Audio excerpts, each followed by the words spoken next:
Welcome to the Peterson's Bowhunting Podcast. All bow hunting, all the time.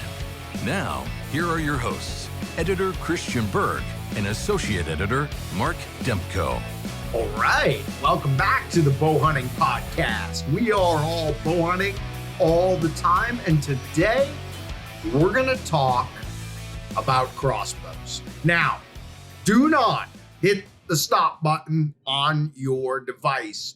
Do not get mad at me and say, I do not want to talk about crossbows today. Folks, whether you love crossbows, whether you hate crossbows, whether you don't care about crossbows, you need today's episode because you need, if you're a bow hunter, to know what's going on in our world. And crossbows, in case you don't realize it, are becoming the dominant weapon in a lot of our top bow hunting states. And that's what we're going to dive into today. This all comes as a result of an article that we had done for our June issue called The Changing Face of Bow Hunting. And Associate Editor Mark Demko and I were shocked to see just how many people are heading afield with crossbows and just how many deer are being taken with them relative to the vertical bows. I mean, here in our home state of Pennsylvania, crossbows now account for roughly 70% of archery season participation and 70% of the harvest. It's unbelievable. That means 7 out of every 10 deer taken in the archery season are now being taken with crossbows as opposed to vertical bows of any type. So, is it good? Is it bad? What does it mean for the future of our sport? I don't know the answers to that. And I don't know that we're going to find the answers today, but we are going to have a really interesting discussion with several key people from the industry and the management side of things. And I think that if you're a bow hunter, you ought to at least be aware of what's happening, the changing demographics of our sport. And I think if you stick with us, you're going to find it pretty darn interesting. So before we dive into the discussion, I need to remind you that the Bowhunting Podcast is brought to you by Lancaster Archery Supply. For all your bow hunting needs, visit lancasterarchery.com. They've got the gear, they've got the knowledge, they've got the passion. And with that, I'll throw it over to Mr. Demko to introduce our guests and kick us off with today's show. So in our June issue, we took a look at the growth of crossbow hunting across the country in the whitetail states. And we wanted to see if that was something that was across the board or only happened in certain areas in certain states. So it was a pretty comprehensive piece. And we found that that's pretty much the case. Once states start to legalize crossbow hunting, you'll see growth in crossbow use, and it'll account for more and more of the deer harvest over time. Probably the one area where that's an exception is down south, where they have much longer gun seasons than they do archery seasons. But I'm really excited because we have two of the biologists on the call who helped with that article. I want to introduce Chad Stewart from the Michigan DNR. Chad, welcome. And Brian Dhuey, who is with the Wisconsin DNR. Brian, you are an incredible resource because you're actually their wildlife surveys and harvest assessment specialist there. So you comb through a lot of data points. So thank you so much for that. Welcome. No problem. Glad to share. And then we have Clint Warner from Easton Archery. Clint, welcome. How are you? I'm good. Thanks for the invite. Yeah, you're the VP of product and quality for Easton, and you've actually shot crossbows for a number of years in your role there, but you started to hunt the past couple of years with a crossbow as well for your own personal hunting, right? Yeah, out of necessity. I have a bum shoulder, so I'm getting it back to health. I mean, I'm a vertical bow hunter in my heart, but I've been doing crossbow quite a bit, it's playing an active role in my hunting definitely every year. So. Well, you talk about out of necessity, Clint, and it's funny because we may have already pissed off a bunch of our listeners because we're even talking about crossbows. And when you said out of necessity, I've said to so many of my friends, and I'm not by any means anti-crossbow at all, but like you, I would say that generally speaking, I probably consider myself a compound guy, right? Yeah, sure. I mean, yeah. But I've had to start hunting with crossbows. And when I say had to, again, I don't mean that to be a put down, but like, this is why we're here. This is why we're doing this call. Like, holy moly, crossbows are in states like Pennsylvania, like Michigan, states that you would think, man, these are our bulwark bow hunting states of America. There are more people killing more deer with crossbows than there are with vertical bows. And I don't know exactly when that happened. Actually, we can, thanks to these guys, go back and say exactly when it happened. But my point is, sort of from a philosophical view, it's like almost feels like we blinked our eyes and that changed. And certainly we've seen it in the bow hunting media. They've seen it, the agencies, but you've seen it, Clint, from a retailing and marketing standpoint. Sure. Yeah, we have. And I mean, I've got kind of my own viewpoint on that. I mean, my own belief is that most of that's coming from gun. I think most people coming into crossbow probably more, you look at this is just my opinion. I don't have data to back it up, but my hunch is that more of the growth we've seen in crossbow has come from gun as a percentage versus guys that came from vertical bow switching to crossbow. You got the small percentage of those crossbow guys like myself who, screwed up their shoulder, they're just getting old or whatever, arthritis happens. And okay, it's a choice. But you ask, I mean, I've never talked to a vertical bow shooter that actually thinks shooting a crossbow is fun. It says, oh, I like doing it. Let's go shoot for the day. It's just, well, for the day. Yeah. The day. I mean, I would agree with you on that. It's not fun to go shoot it 100 times. Yeah. But I would say, some of these new crossbows, they are actually cool, which I don't think I would have said 10 or 20 years ago. I don't think I would have picked up a crossbow and said it's cool. But like look at a brand new Raven or 10 point, they're actually kind of cool. They're getting better. When they went away from to me, the biggest thing is the cocking, decocking. When they added that functionality to them, that was a huge deal. The issue they all still have, in my opinion, that the whole industry needs to conquer is you're basically dry firing the bow every time you shoot it. So, in terms of longevity of strings and just reliability, I mean, they're just not necessarily meant to get at 300,000 miles under the tires. That's I think we can probably get into some really good discussion about what you just said, Clint, a little bit later today with, I think there's a lot about weight of your projectiles that comes into play there and things like that. But before we do, Mark, I know we want to get these guys from our state agencies involved. So why don't you kind of transition us over there to kind of get their 10,000 foot view of the crossbow and its growing role in, hunting and deer management, Mark? Yeah, absolutely. And Chad, I think we'll start with you because much like Pennsylvania, I think Michigan's had crossbows as far as a legal hunting implement for, I don't want to say since 2009 or 2010. So you probably have a good amount of data behind the growth in crossbow use. And if I remember correctly, that first year they were legal statewide, it was maybe mid-30s as far as the percentage of the harvest was taken with crossbow. But talk a little bit about how you've seen the changes in archery season as far as deer harvest from looking at it from a compound bow versus a crossbow. Yeah, Mark. I mean, from Michigan's standpoint, crossbows were allowed to be used concurrent in the archery season with traditional bows, vertical bows in 2009. So your numbers are spot on there. In those first couple of years, we required hunters to get basically a free stamp, just so we could monitor that people were using crossbows, because there was obviously this concern that you're allowing this new type of equipment into a traditional archery season, and what's the impact going to be from a management standpoint, et cetera. And long story short, after about, I think it was 2 or 3 years, they did away with this stamp feature because they realized that, there was not going to have this negative detriment to the deer herd because of the allowance of crossbows. And, since that time, we've seen just continued growth in popularity. I think I was just looking at some numbers before I hopped on.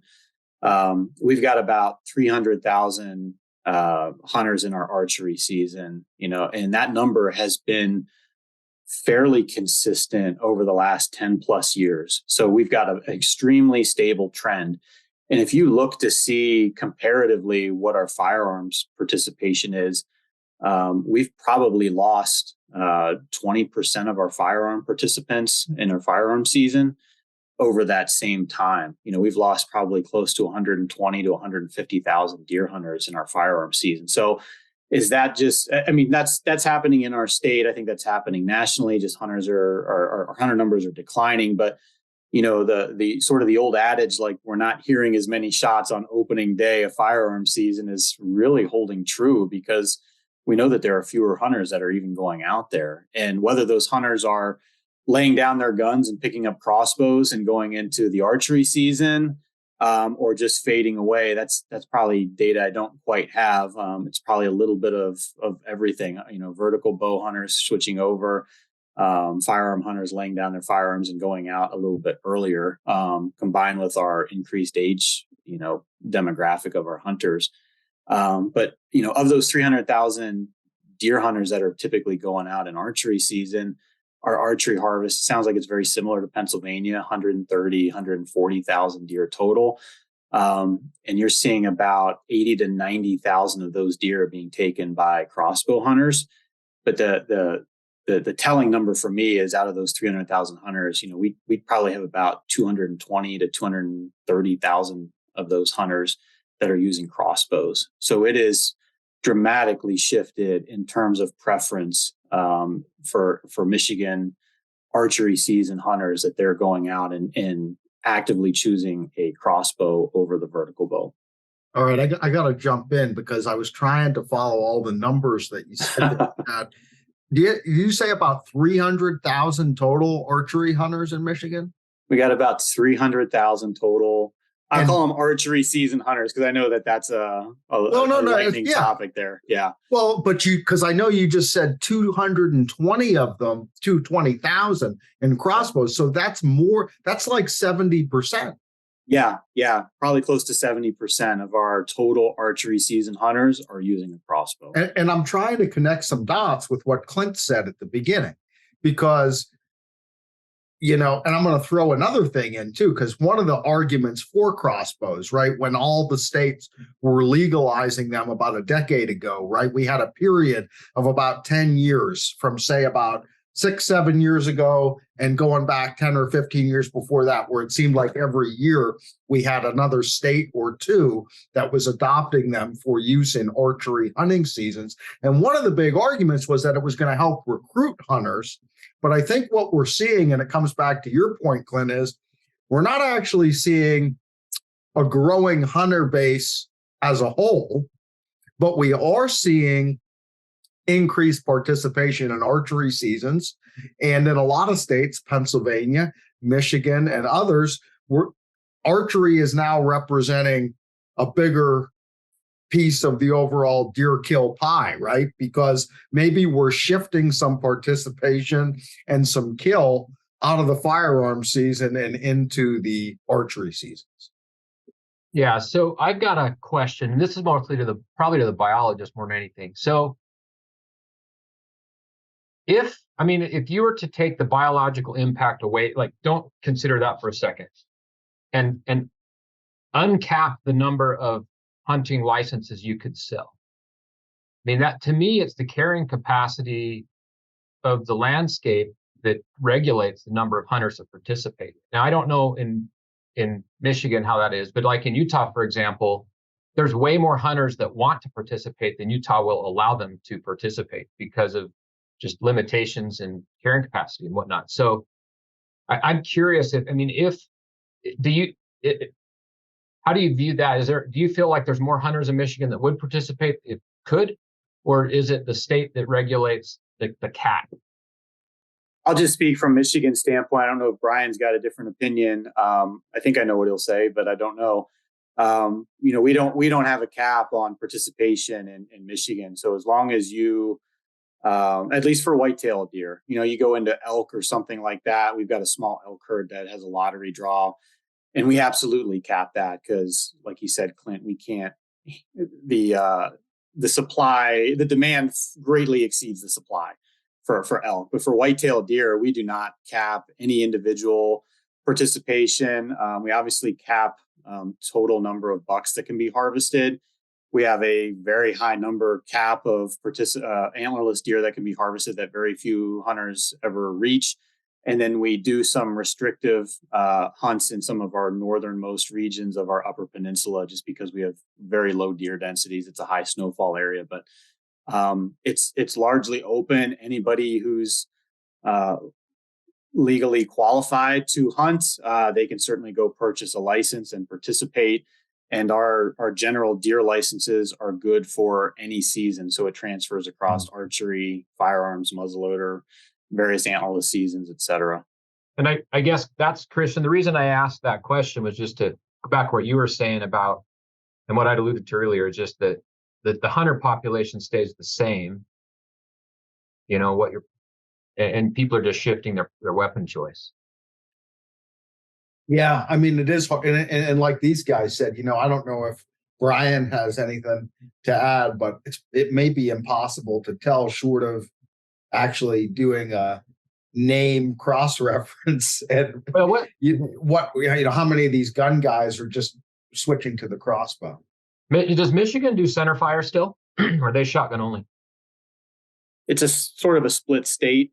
We have what's called a limited firearm zone in our southern unit, where you can still use straight wall cartridges, but it's primarily a shotgun zone. And then as you get further north, you can use center fires. Yeah, and the other thing to that, I think, is the dates. I mean, in Utah, for example, with rifle, it's like a 4-day season now. In Illinois, it's a 3-day season. So I mean, if over time the season dates have gotten shorter and shorter on those gun seasons, and you still have a longer season for a bow/crossbow. I mean, if I'm a gun guy, it's really easy for me to get in the crossbow camp because opportunity's better, probably having a better hunting experience because there's less impact to the game. I mean, there's a whole bunch of reasons why it's very compelling to be a gun guy to switch to crossbow. Yeah. What are you guys seeing, Brian, in your state in terms of participation and shift of, weapon choice and harvest from one segment of your, deer hunting to another? We're very similar to Michigan. We're 5 years behind them, but we caught up in a hurry. So definitely crossbows are not only, they have a higher success rate and they have a higher harvest than vertical bows. Probably about half of our people that pursue deer in the state pursue deer with a stick and string. So we have about 600,000 people that pursue deer in our state, and about 300,000 pursue them with a stick and string type weapon, more so with crossbows than with vertical bows. The harvest rate for crossbows, like I said, the success rate on bucks is higher than it is for vertical bows, but that's nothing different than has ever occurred in any other state that has had full inclusion for crossbows. We keep our data separately, we have a separate but concurrent crossbow season from our vertical bow season. It continues to go that way. It started out that way. And it was due to pressure by our vertical bow hunters and their fear of there being some limitations put on this because of the resource. The resource can withstand this pressure. If anything, I'm sure Chad would agree that we're losing hunters at a rate such that it worries us, and particularly some areas that we are we going to be able to control this resource, or at least use this resource reasonably with the amount of hunters that we have now?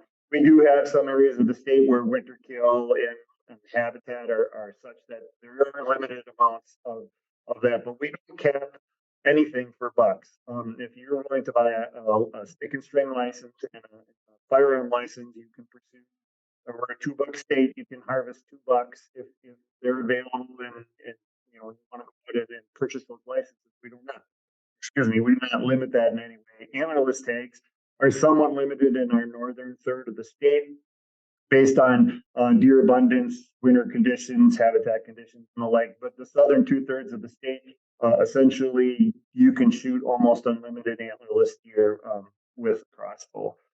So, as you talked about, we've done a pretty extensive study that was asked for by our Natural Resources Board in 2019, looking at all aspects of crossbow use, and both in our state and in other states as well. And we're on a very similar path.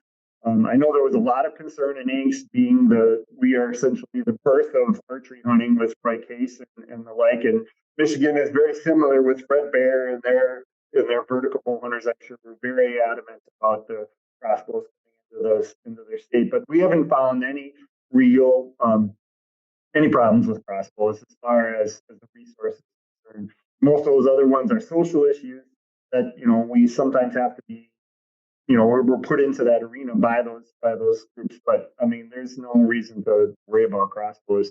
One of the things that we found from our study, and I talked about it being a recruitment tool, we have found that crossbows are not a really recruitment tool at all. But what they really are good at is retention tool. They are an excellent retention tool.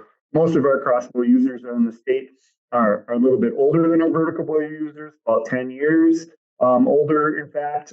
So it's a really good retention tool. We've also found that it also keeps their success rate of these older hunters as they get into their waning years a little bit higher, so it gives them a better chance at harvesting deer. So yeah, the crossbows are more of a retention tool than they are a recruitment tool. And we found in our state as well that most of our crossbow hunters were already deer hunters. They didn't come from something else.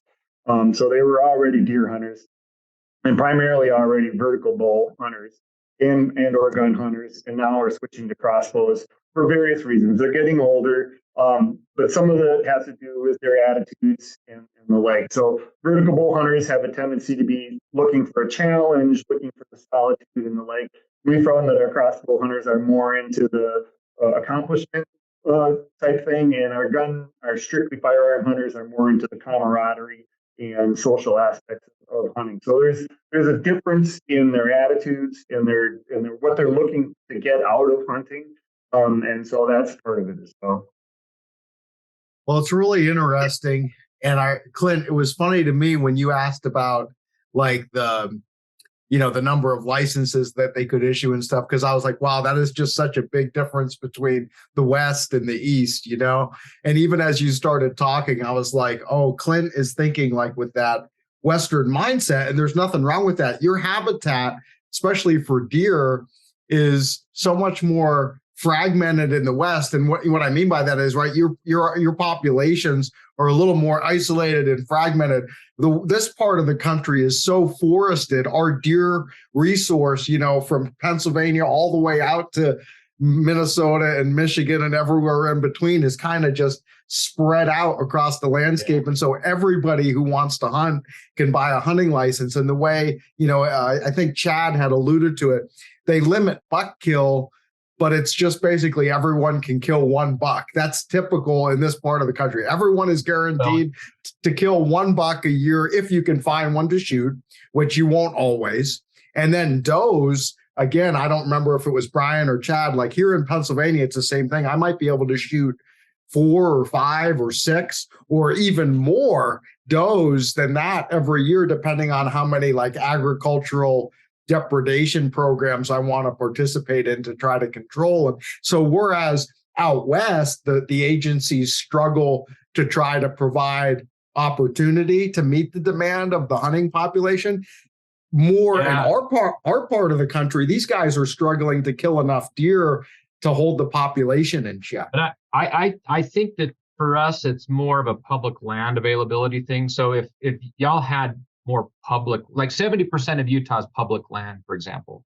So if 70% of, Michigan and Wisconsin were public land, you probably wouldn't have a problem killing the deer you want to kill off of there, because you just can't. I mean, the biologist wants to take 20 deer out of this area, and the landowner won't, likes deer and doesn't want to kill one. You can't do anything about that. That's definitely true. There's probably a fair bit of landowners that don't want to shoot their deer, so. Sure.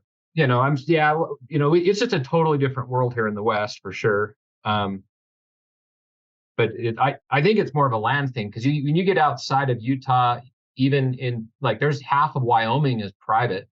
That eastern side of Wyoming is all private, and it's the same problem, there. I think that they have antelope tags where you can get the tag guaranteed. Good luck finding access.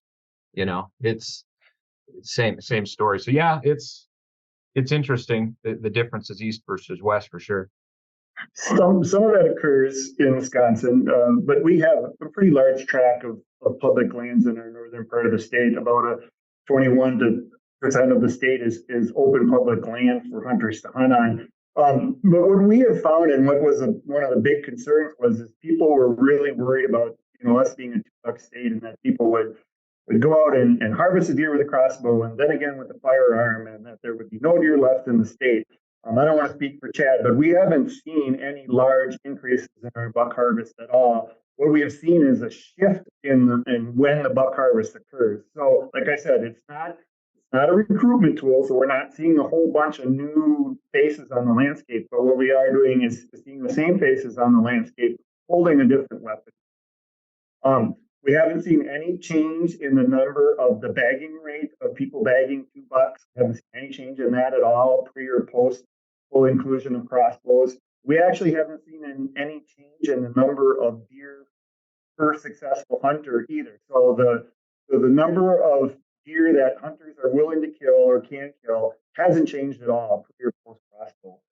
It has made those hunters somewhat more successful, but it hasn't made them shoot more deer at all. So all it does is change from a deer dying on the 3rd week in November in Wisconsin to one of the first weekends in November. And it's probably the same hunter that would have killed it in the 3rd week in November, and it's probably the exact same deer he would have shot in the 3rd week in November. He's just shooting it with a stick and string weapon a little bit earlier than he has in the past. Because, like I said, 78% of our state is privately owned, so the access to those is controlled by the landowners. So it's the same people that are probably hunting.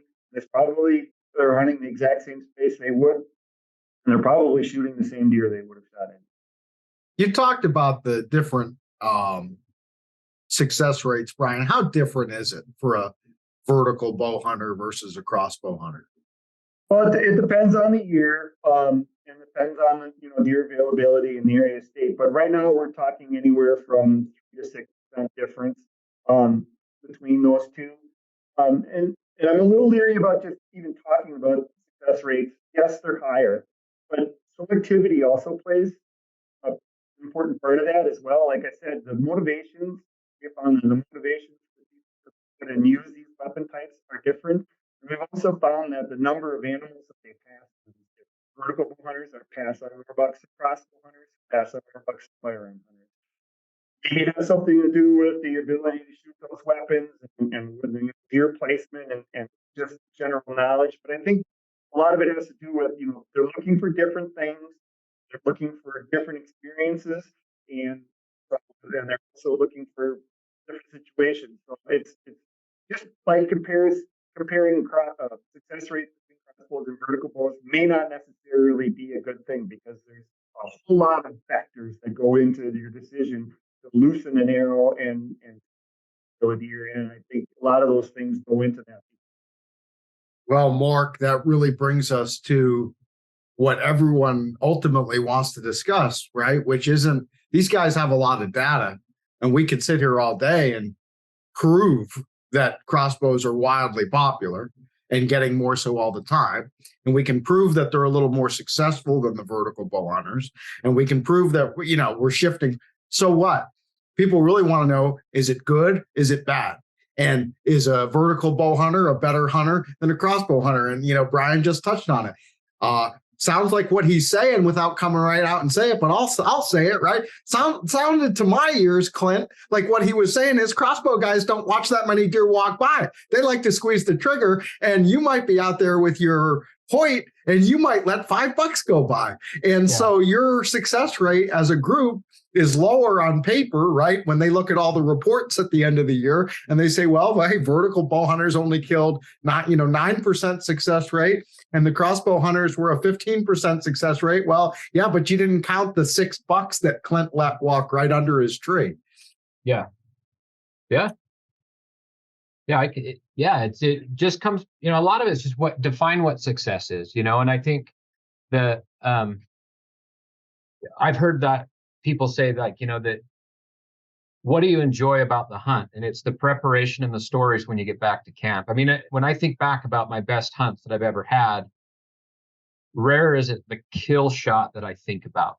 It's all the preparation that went into the preseason work, geeking out over the gear, the story of what happened and how it all went down. And that's the memory part of it. And I think that there's an element of in vertical bow shooting that the action, where there's so much of a physical part of you that's imparted into the shot that it becomes an almost spiritual thing to an archer that a crossbow guy can't fully understand. And until you've actually experienced it with a vertical bow, it's hard to relate. But for those that have, I see you're nodding your head, Christian. I mean, you know what I'm talking about because you hunt with the vertical bow too. There's an element of I agree with draw. Yes, the arrow's an extension of you, your person, your body, it's literally your own energy. I mean, you could say it's the same with a crossbow because at some point prior to shooting, you're either cranking it or pulling the cocking rope. But yes, it's a different experience. But I want to be the devil's advocate here because I've asked this question, okay? And I asked this of you now, and I've asked it of myself. But we're both in the industry, if you will, okay? Yeah. If the vertical bow has this spiritual component, which I agree with you that it does, if there's something zen about that physical connection with the bow, if there's something that is actually adding to the experience due to a little bit of added challenge because we don't have a scope and a trigger, right? We've got a release aid and a pin. And if you want to take it a step further, you could pick up a recurve bow or a long bow and really increase your challenge.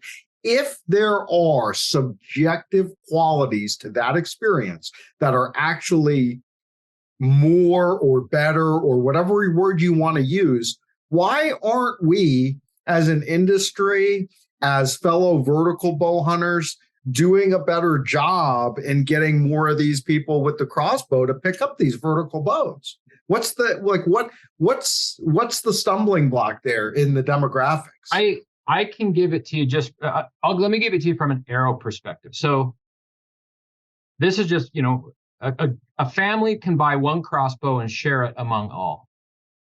Okay. So from an industry standpoint, I mean, why aren't people doing it? Well, there's the cost part. You can go buy a $400 center point, at Academy or wherever you buy it, pick your store, right? $400, 3 arrows, and probably shoot a half a dozen deer. I'm going to assume you can shoot 2 deer per arrow before you lose it, let's just say, but way cheaper than if you're a vertical bow shooter, mom needs a bow, dad needs a bow, each kid needs a bow, and you need half a dozen to a dozen arrows each to do the same thing and shoot the same amount of deer. Oh, yeah. Well, you need a dozen just for preseason practice because you're going to lose or break half of those before opening day. Oh, yeah. Yeah.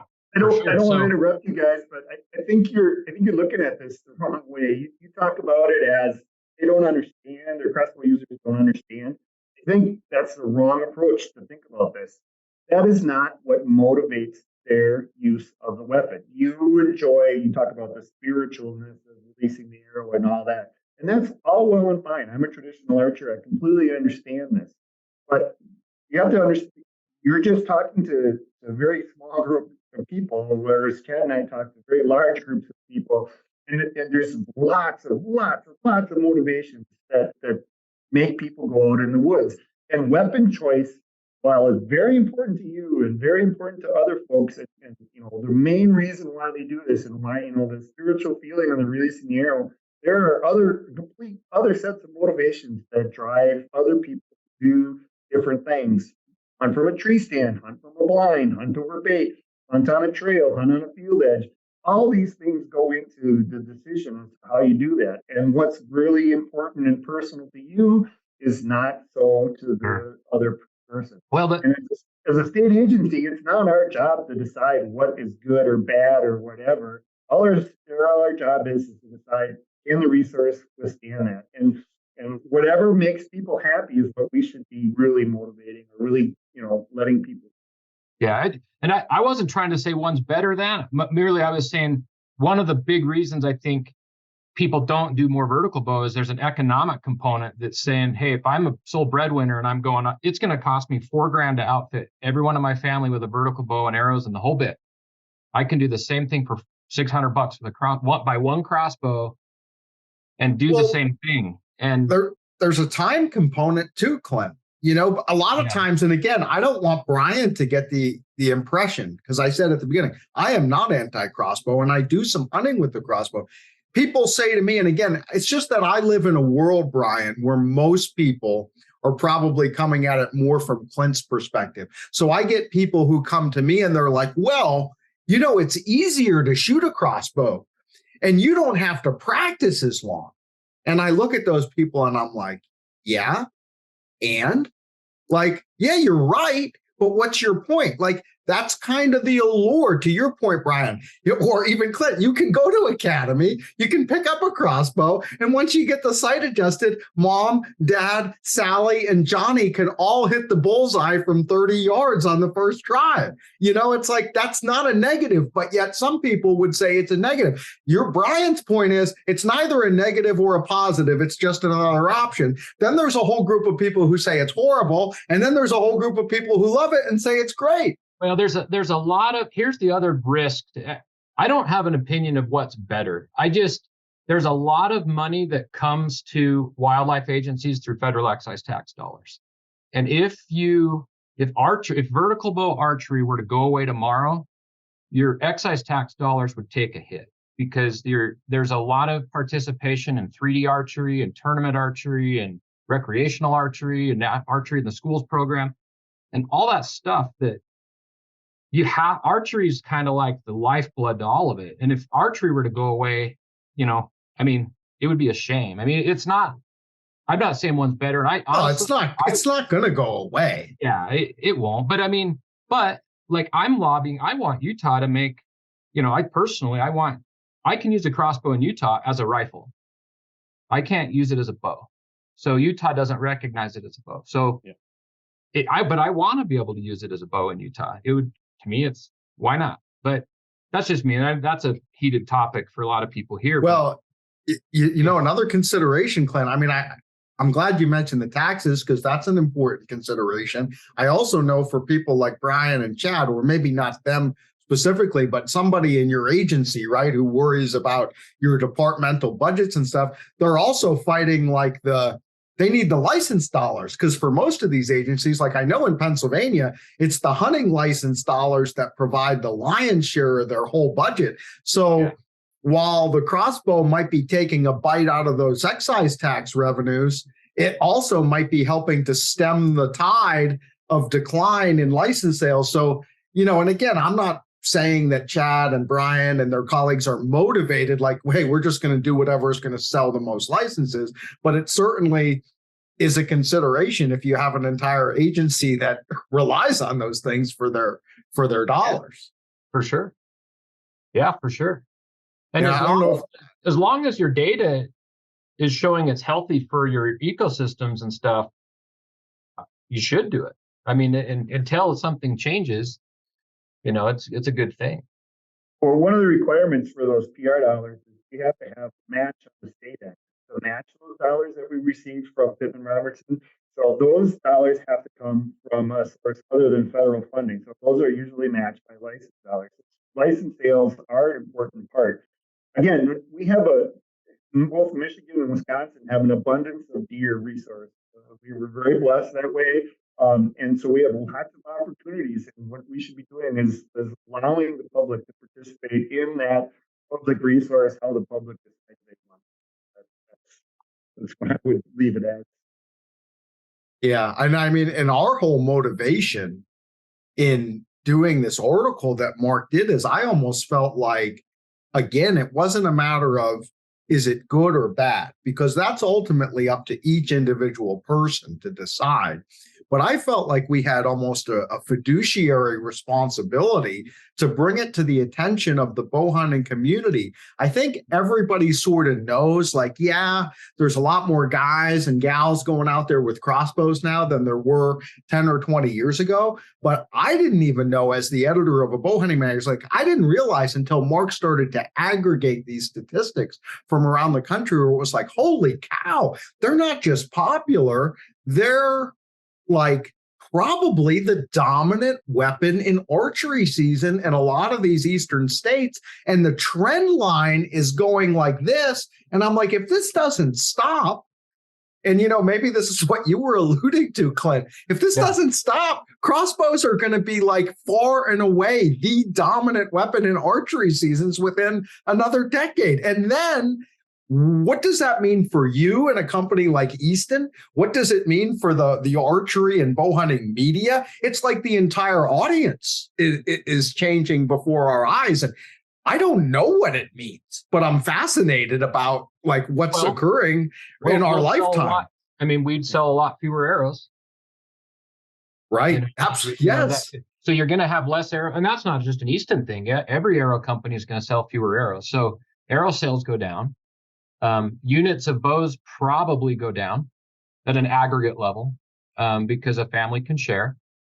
So well, there is data that shows that crossbow shooters don't replace as often as vertical shooters. Most I think that as a general rule, and I've heard, this is what I've been heard from the crossbow companies, is there's more frugal crossbow hunters than with vertical bow hunters. People are willing to spend more money with gear with a vertical bow. I don't know why.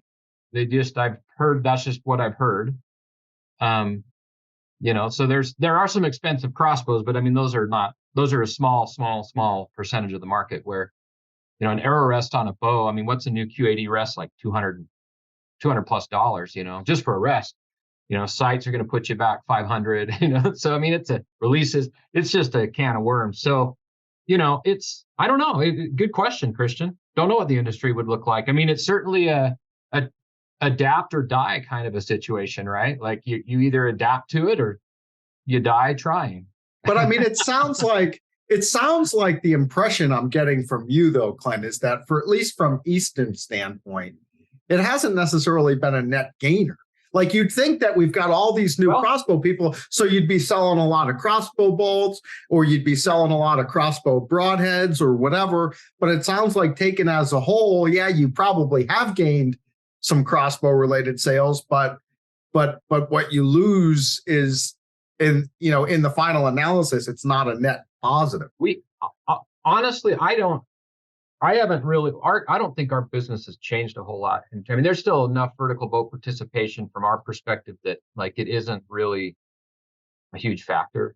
The thing that I will say on the crossbow side, and I think this is just something in general that's a challenge, is because the bows are so specific to the arrows they shoot. It's hard for us as an arrow maker to make an arrow that works with all the bows. Everyone wants to have they have their own different nock and their different way of shoot. The trigger boxes are all different. So unlike a gun, a 30-06 is a 30-06, and anybody can make ammo for it. That's not the case with a crossbow. So we're kind of, as an arrow maker, if we're going to sell crossbow arrows, and 10 Point's a great partner of ours. So, we really depend on the OEMs, for example, the manufacturers of the crossbow, to bring us to the party, because, they kind of control the technology that goes into that. Unlike with the arrow side of things, we control our own destiny there. And so that's where we focus our time. But if we have a good opportunity to work with a crossbow manufacturer, we're happy to do what we do and get them a good arrow for their product. Mark, you've been quiet a long time. I know you got a lot going on in that brain. Yeah, the one thing that I hear a bit of a theme coming here is, will the use in crossbows level off at some point, or how is it impacting vertical bow sales and things like that? And Chad, I'd love to hear from you. I mean, you have 14 years of data. Do you think that harvest is going to continue to grow, or do you think it's going to stabilize at some point, like around 65, 66, 67% of your harvest in your estate? I think from a percentage standpoint, composition of the harvest, I would not be surprised if it starts either levels off or at least starts to slow when it's increased. I think the concern that I have is that our user base is continuing to decline. So, we've talked about how archery hunters have been relatively stable, and maybe crossbows have been part of that, as they've been able to retain either existing hunters that would have gotten out, or recruit hunters from other different seasons. But Brian mentioned really well that we're not recruiting deer hunters, right? Like our deer hunter numbers, regardless of what you're using you're firing a projectile with your finger with, a gun, arrow, bolt, whatever, those numbers are declining. And so I do have concerns over the next 10 to 15 years that our numbers are going to continue to decline.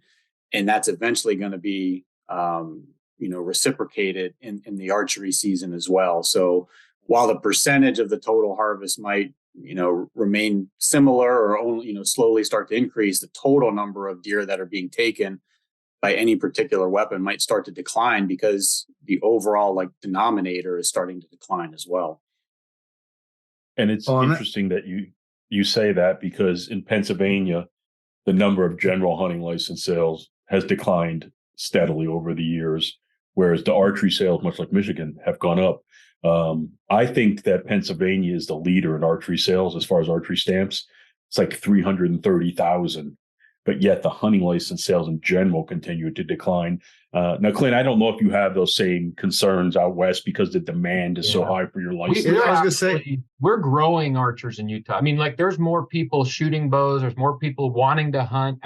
There's this whole movement among the just different political viewpoints that are seeing hunting as a benefit. It's an organic meat kind of a thing. So that whole field to table, the whole demographic in the West is different. In Utah, seriously, if we could somehow figure out how to have twice as many deer on the landscape, we could service that. There's enough people that with tag creep and point creep, man, we could handle twice as many hunters if we had. It's such a different game. That's what I was going to say, Clint. It's going to be a long time in the West before your supply of hunting opportunity outstrips your supply of hunters. But in the East, it's different. And I would ask Chad and Brian, given the demographics, given the fact that that your total hunting population is in decline, and even this archery holding its own kind of thing, like Chad said, probably isn't going to last forever if we don't keep bringing new participants in, right? It's just logic says that it can't last forever. What does 20 years from now, 10 years from now of deer hunting in these eastern states look like, Chad and Brian? Are we literally, you're going to be begging me to go out and shoot more deer, aren't you? Yeah, I think we're there now. I think we're begging people to shoot, at least in Michigan, we're begging them to shoot more antlerless deer. Well, where our projections and talking with, basically Brian's counterpart out here in Michigan, we're predicting, another 100,000, 120,000 fewer hunters over the next 10 years. And that's simply because as you look at the age structure of our hunters, it's dominated by individuals who are in their 50s and 60s. So it's not hard to think that, fast forward ahead in 10 years, we're going to lose a majority of those individuals. And the number of hunters behind them in their teens, 20s, 30s is just a fraction of what we have in that sort of Gen X baby boomer, age class. Deer are going to continue to do what deer continue to do in the Midwest. We know that they are incredible breeders. They can be fairly long-lived. We're going to continue to see habitat fragmentation, suburbanization, urban sprawl, et cetera. So it's going to make deer are more inaccessible because you're chunking off and breaking up parts of land that were previously accessible to hunters. You're going to have a fewer number of hunter populace to begin with, and you're going to see deer continuing to breed and expand and grow as they typically would without those limits applied to them. So,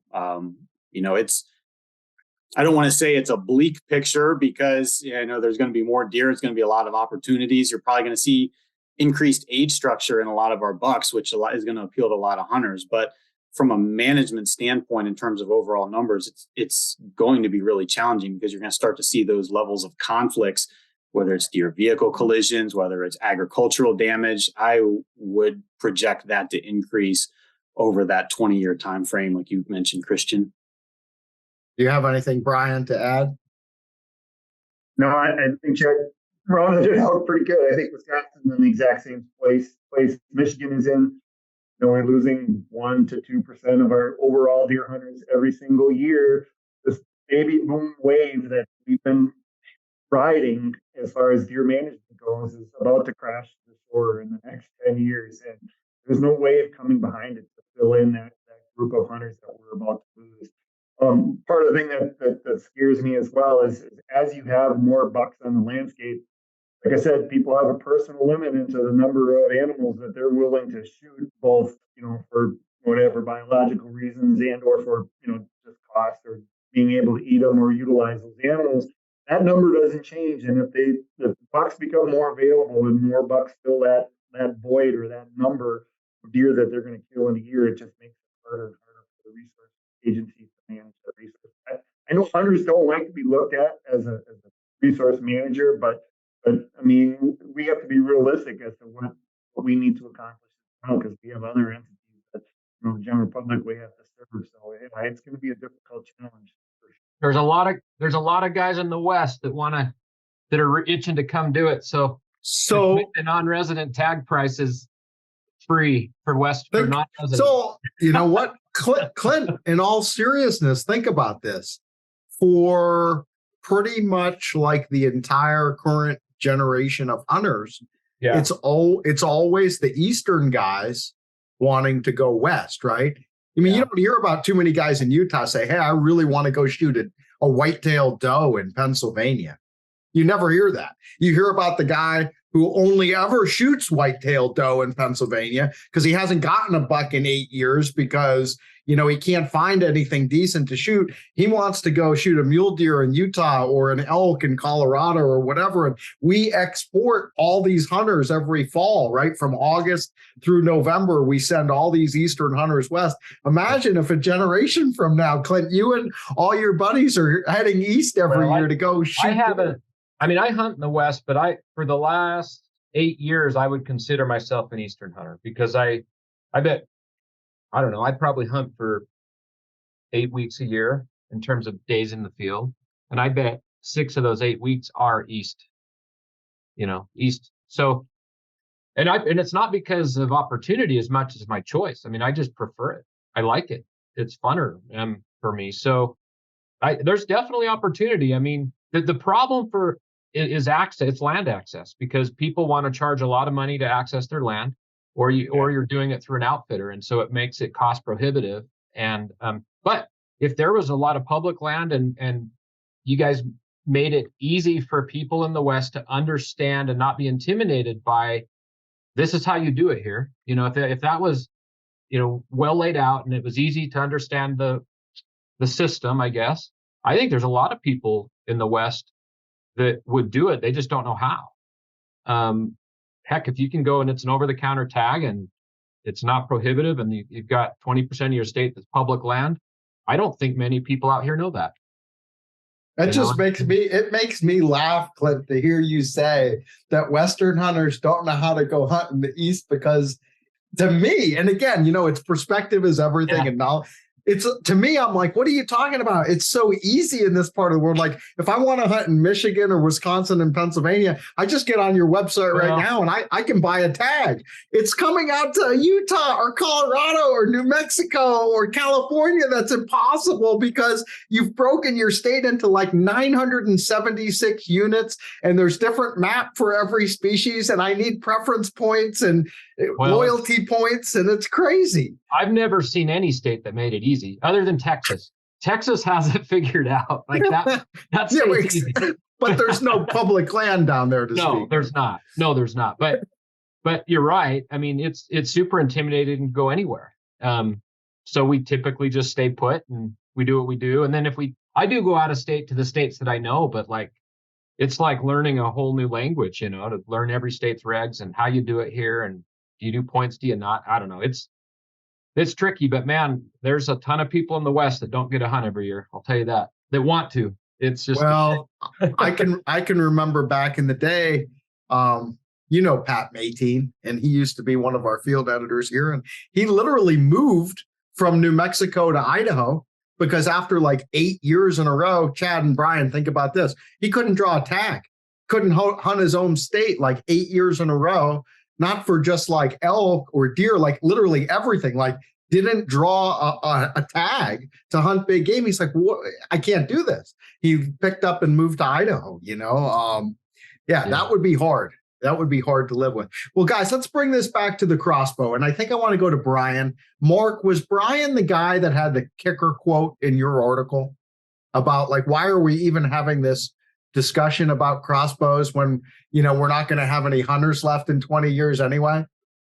That was Mike from Ohio, but Brian really talked about how crossbows were extending people's time in the field. So it was the guy from Ohio who's not with us. But yeah, I mean, I thought it was a great way that Mark ended his story where, he had all this data presented and we showed how crossbows are becoming more popular because again, it really boils down to personal preference, as Brian had said. These states don't really want to referee method, right? Because method is a personal choice. They want to manage a population and provide some recreational opportunity and let people sort of sort out where they want to fall within that spectrum. But yeah, that guy from Ohio pretty much summed it up. Like, why are we even talking about this when our hunting population as a whole is declining? And of course, we'll never stop talking about it within the archery and bow hunting communities. It's a bigger deal to us within our smaller world within the larger world of hunting. But again, I do want to kind of bring us full circle as we conclude this, because if you're a bow hunter out there and you're listening to this and you're a vertical bow hunter and you say, hey, I can't stand crossbows, I'll never pick up a crossbow.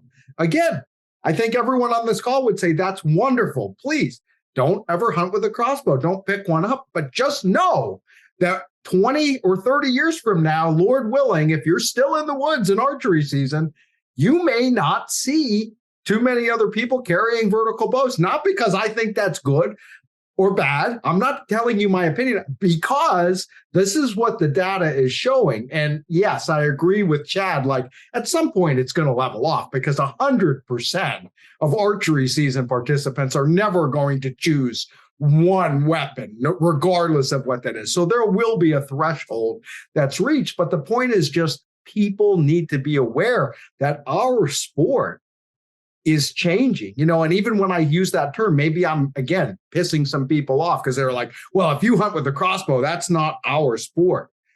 Okay, whatever, like figure it out. But I'm just telling you, the world is changing rapidly. Change has always been out there. Change is always going to happen. And as a state agency, it is neither our job to be the driver of change or the hindrance of change. All our job is to provide the resource to the public, to make sure that the public has access to that resource, and that they're not causing any problems.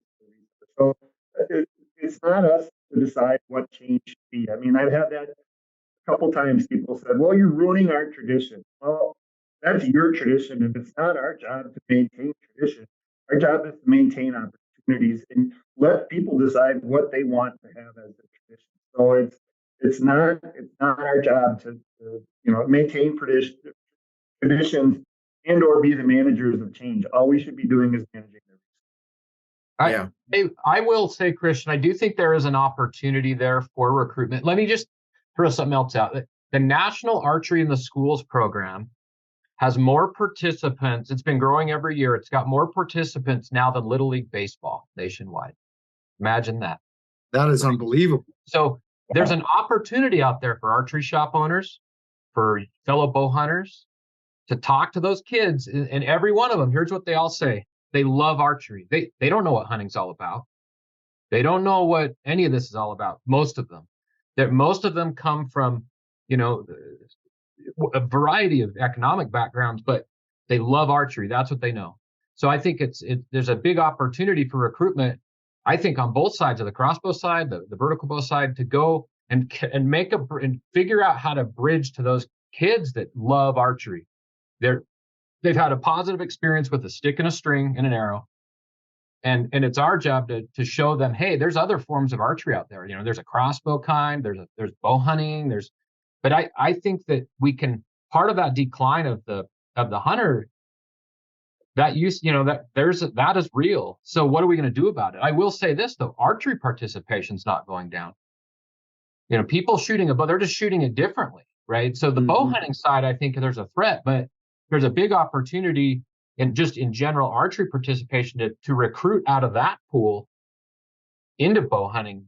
And I don't believe, I know for sure that there's not enough outreach going on to that NASP program from archery industry. That's an opportunity. I see it as a good thing, that they're there. It's like fertilized soil, we can do that. That's an opportunity for sure. Yeah, I mean, there's going to have to be, and it's going to have to be, everybody that's got a vested interest in it, these guys from the state agencies who need to manage these wildlife populations, and the manufacturers, because you guys are going to be nothing without customers. And guess what? I'm not going to be anything without bow hunters either. And that's why, I get that when people are like, hey, why are you covering crossbows? Or why are people say you're promoting crossbows? I'm like, I'm not promoting them. I'm kind of like with Brian. I don't want to tell people what to think or what to do. But I will say that if crossbow hunters were all the bow hunters that were left, I'd either cover crossbows or go out of business. You know what I mean? So, so I don't know what am I supposed to tell you?